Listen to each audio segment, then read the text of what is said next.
नमस्कार दोस्तों, आज हम बात करने वाले हैं कार्तिक मास की, जो हिंदू धर्म में सबसे पवित्र, पुण्यदायक और ईश्वर से सीधा संबंध जोड़ने वाला महीना माना गया है। और आपका स्वागत है हमारे वेद कहानी स्टूडियो में। कहते हैं, जब सृष्टि की रचना हुई तब देवताओं ने भगवान विष्णु से पूछा, हे प्रभु, वो कौन सा समय है जब पृथ्वी पर रहकर मनुष्य आपके सबसे निकट आ सकता है? तब भगवान विष्णु मुस्कुराए और बोले, कार्तिक मास। ये वही पवित्र काल है जब स्वयं भगवान हर आचरण, हर स्नान, हर दीपदान और हर भक्ति के रूप में अपने भक्तों के घरों में प्रवेश करते हैं। कार्तिक मास की शुरुआत शरद पूर्णिमा के बाद होती है और कार्तिक पूर्णिमा तक चलती है। ये महीना अपने आप में इतना दिव्य है कि इसे देवों का प्रिय मास कहा गया है। कहते हैं, इस महीने में जब भी कोई भक्त सूर्योदय से पहले उठकर गंगा, यमुना या किसी भी पवित्र नदी में स्नान करता है तो उसके सारे पाप धुल जाते हैं और उसे मोक्ष की प्राप्ति का मार्ग मिल जाता है। इस महीने की सुबह मानो देवताओं की उपस्थिति से भरी होती है। मंद शीतल हवा, नदी का कल कल बहता स्वर और चारों ओर गूंजता भगवान का नाम। पुराणों में वर्णन है कि एक बार माता लक्ष्मी ने भगवान विष्णु से पूछा, प्रभु, आप तो सदा क्षीर सागर में विश्राम करते हैं, फिर कौन सा मास आपको सबसे प्रिय है? भगवान ने कहा, देवी, कार्तिक मास मुझे सबसे अधिक प्रिय है, क्योंकि इस मास में मेरे भक्त स्वयं को संयम, भक्ति और प्रेम में समर्पित करते हैं। कहते हैं, इस महीने में ब्रह्मा, विष्णु और महेश तीनों देवता अपने अपने रूपों में भक्तों के कर्मों को सुनते और स्वीकार करते हैं। कार्तिक मास में की गई पूजा, कथा, दीपदान, व्रत और जप का फल अनंत गुना बढ़कर मिलता है। इस महीने की हर एक सुबह और शाम एक उत्सव की तरह होती है, जब लोग दीप जलाते हैं, तुलसी के आगे आरती करते हैं और भगवान को जल चढ़ाते हैं। एक पुरानी कथा के अनुसार एक बार भगवान विष्णु ने नरक में पड़े हुए पापियों की आर्तनाद सुनी। उन्होंने सोचा, इन प्राणियों को मुक्ति कैसे मिले? तब नारद मुनि ने कहा, हे प्रभु, यदि आप एक ऐसा समय बनाएं जब भक्त अपने छोटे से छोटे कर्मों से भी आपका आशीर्वाद पा सके, तो वे स्वयं मुक्ति का मार्ग खोज लेंगे। तभी भगवान ने कहा, तब मैं कार्तिक मास बनूंगा। और उस दिन से यह महीना पवित्रतम माना गया। कार्तिक मास में भगवान विष्णु शालिग्राम रूप में और माता लक्ष्मी तुलसी के रूप में पृथ्वी पर विराजती है। यही कारण है कि इस महीने में तुलसी पूजन का विशेष महत्व है। तुलसी विवाह, जो कार्तिक शुक्ल एकादशी या द्वादशी को मनाया जाता है, देव और देवी के मिलन का प्रतीक है। इस दिन से धरती पर मांगलिक कार्यों की शुरुआत होती है और ऐसा माना जाता है कि भगवान विष्णु इस दिन योग निद्रा से जागते हैं। कार्तिक मास में दीपदान का भी अत्यधिक महत्व है। कहते हैं, जो व्यक्ति इस मास की प्रत्येक संध्या को भगवान के नाम से दीप जलाता है, उसके जीवन का अंधकार मिट जाता है। ये दीप केवल मिट्टी का नहीं होता, ये आशा का दीप होता है, आस्था का दीप होता है। एक कथा के अनुसार एक गरीब महिला थी जो हर शाम एक दीप भगवान विष्णु के नाम पर जलाती थी। उसके पास तेल नहीं होता था तो वो पानी में ही बाती डालकर जलाने का प्रयास करती। भगवान उसकी भक्ति से इतने प्रसन्न हुए कि स्वयं विष्णु उसके घर प्रकट हुए और कहा, हे भक्ते, तुम्हारे जलाए दीप से संसार के अंधकार मिट रहे हैं। ये दीपदान तुम्हारे भविष्य को प्रकाशित करेगा। उस दिन से कार्तिक मास में दीपदान का महत्व अमर हो गया। इस महीने की प्रत्येक तिथि का अपना एक धार्मिक महत्व है। जैसे कार्तिक कृष्ण पक्ष की चतुर्दशी को नरक चतुर्दशी कहा जाता है, जब भगवान श्री कृष्ण ने नरकासुर का वध कर धर्म की स्थापना की। इसके बाद आती है दीपावली, जब भगवान राम अयोध्या लौटे और समस्त नगर दीपों से जगमगा उठा। फिर आती है गोवर्धन पूजा, जब श्री कृष्ण ने इंद्र के अहंकार को तोड़ते हुए गोवर्धन पर्वत उठाया।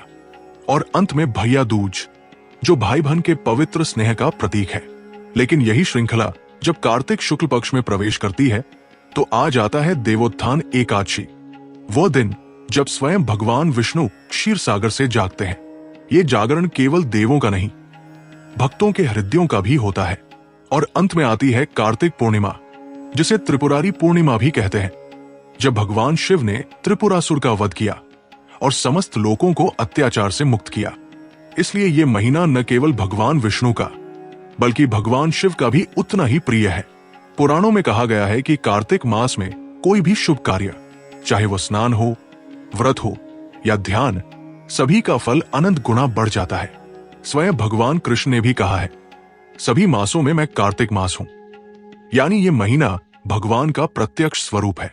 स्कंद पुराण में लिखा है कि यदि कोई व्यक्ति कार्तिक मास में सूर्योदय से पहले स्नान करे और भगवान विष्णु का नाम ले तो उसे वही पुण्य मिलता है जो हजारों यज्ञ करने से मिलता है। इसलिए इसे स्नानदान व्रत मास भी कहा जाता है। कार्तिक मास में गंगा स्नान का जो महत्व है वो किसी और महीने में नहीं मिलता। ऐसा कहा जाता है कि इस महीने में गंगा स्वयं धरती पर उतरकर हर नदी, हर जलाशय, हर कुएं में विराजती है। इसलिए किसी भी जल से किया गया स्नान इस मास में पवित्र माना जाता है। भक्त इस महीने में दीपदान के अलावा दान और सेवा को भी महत्व देते हैं। जो व्यक्ति कार्तिक में जरूरतमंदों को भोजन, वस्त्र, दीप या अनाज देता है वो सीधा भगवान के चरणों में स्थान पाता है। कई गांवों में आज भी परंपरा है कि कार्तिक की रातों में महिलाएं दीपक लेकर नदी किनारे जाती है और दीप प्रवाहित करती है। ये दृश्य मानो सैकड़ों सितारों के पृथ्वी पर उतर आने जैसा होता है।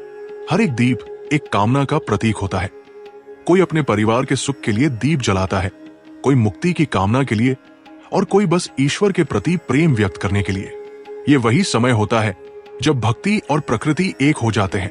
इस महीने में भगवान के नाम का जाप करने, कथा सुनने, तुलसी के आगे दीप जलाने और शालिग्राम पूजन करने की परंपरा हजारों वर्षों से चली आ रही है।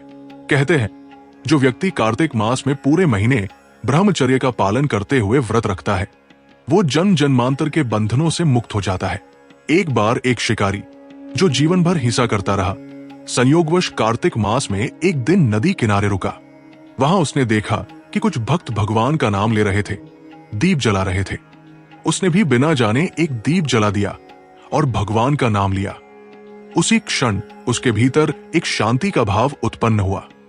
जब उसकी मृत्यु हुई तो विष्णुदूत उसे लेकर वैकुंठ गए। तब भगवान ने कहा, इसने केवल एक बार दीप जलाया, परंतु वो दीप कार्तिक मास का था, इसलिए इसका उद्धार निश्चित है। इसीलिए दोस्तों, कार्तिक मास केवल एक धार्मिक परंपरा नहीं, बल्कि ये आत्मिक शुद्धि का समय है। ये वो काल है जब हर आत्मा अपने भीतर की रोशनी को पहचानती है। ये वो समय है जब संसार की चहल पहल के बीच भी भक्त के मन में केवल एक ही ध्वनि गूंजती है। सब्सक्राइब करें वेद कहानी स्टूडियो, जहां हम रोज लाते हैं आपके लिए ऐसी ही पवित्र, प्रेरणादायक और आध्यात्मिक कथाएं। हरे राम हरे कृष्ण। इस मास में भक्ति करना, दया करना, दान देना और दीप जलाना सब ईश्वर तक पहुंचने का मार्ग है। चाहे आप किसी नदी किनारे दीप जलाएं या अपने घर की तुलसी के आगे, भगवान उसी क्षण आपकी आस्था को स्वीकार करते हैं। तो दोस्तों, इस पवित्र कार्तिक मास में आप भी दीप जलाएं, भगवान का नाम लें और अपने जीवन को प्रकाश से भर दें। यही महीना है जब अंधकार से प्रकाश और भ्रम से भक्ति की ओर बढ़ने का अवसर मिलता है। हर प्रातः उठकर ओम नमो नारायणाय का जाप करें और अपने भीतर की नकारात्मकता को मिटा दें। याद रखिए, कार्तिक मास केवल एक पर्व नहीं, ये भक्ति का उत्सव है और इसी भक्ति की भावना के साथ हम इस कथा का समापन करते हैं। तो दोस्तों, अगर आपको कार्तिक मास की ये दिव्य कहानी पसंद आई हो तो कृपया